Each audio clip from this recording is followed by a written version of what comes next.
મિત્રો, હું છું અંતરા મકવાણા। આજે હું તમને ભગવાન વિષ્ણુના બીજા અવતાર કચ્છ અવતારની વાર્તા કહેવાનો છું। જ્યારે ઋષિ દુર્વાસા ઇન્દ્રલોક એટલે કે સ્વર્ગલોકમાં આવ્યા ત્યારે સાથે નારાયણને માળા લાવ્યા હતા। તો ઇન્દ્રદેવને કીધું કે તમે આ નારાયણની માળા લઈ લ્યો। એટલે એને થોડીક વાર પહેરી અને પછી એના એરાવતને પહેરાવી દીધી। એટલે એને નહોતી પહેરવી, એટલે એને એની સૂંઢથી એના પગેથી તોડી નાખી। સૂંઢથી લાવી અને પગ નીચે રાખીને તોડી નાખી। એટલે ઋષિ દુર્વાસાને ખબર પડી।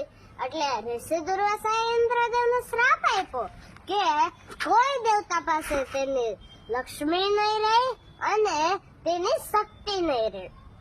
એટલે એનથી બધા દેવતા ગભરાયા।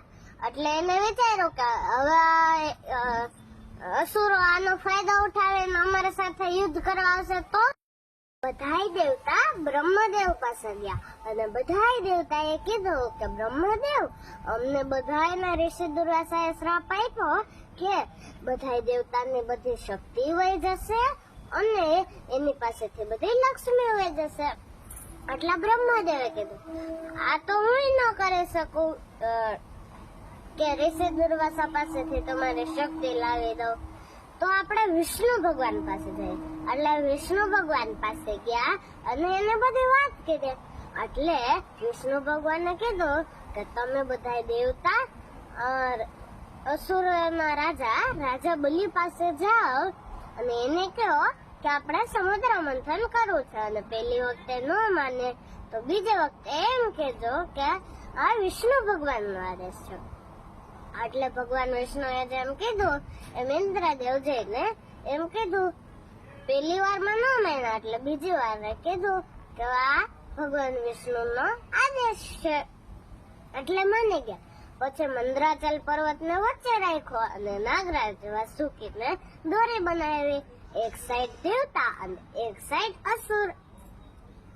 પછી સમુદ્ર મંથન શરૂ થયું। મંદરાચલ પર્વતમાંથી બહુ બધી વસ્તુ નીકળી, વચ્ચે વચ્ચે વિષ પણ નીકળ્યો। એ મહાદેવે પી લીધો એટલે એને નીલકંઠ પણ કહેવાય છે।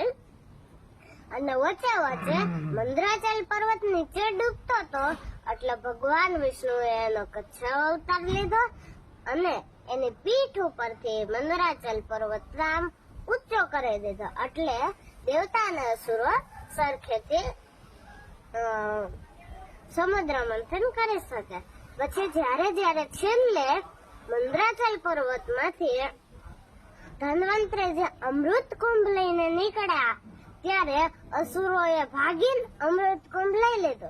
પછી બધા દેવતા તો ઉદાસ થઈ ગયા કે હવે શું થશે, આપણે શક્તિમાં સમુદ્ર મંથન કર્યું હતું। એટલે પછી ભગવાન વિષ્ણુ મોહિની રૂપ લઈને બધા અસુરો પાસે ગયા અને અમૃત કુંભ પાછા લઈ આવ્યા।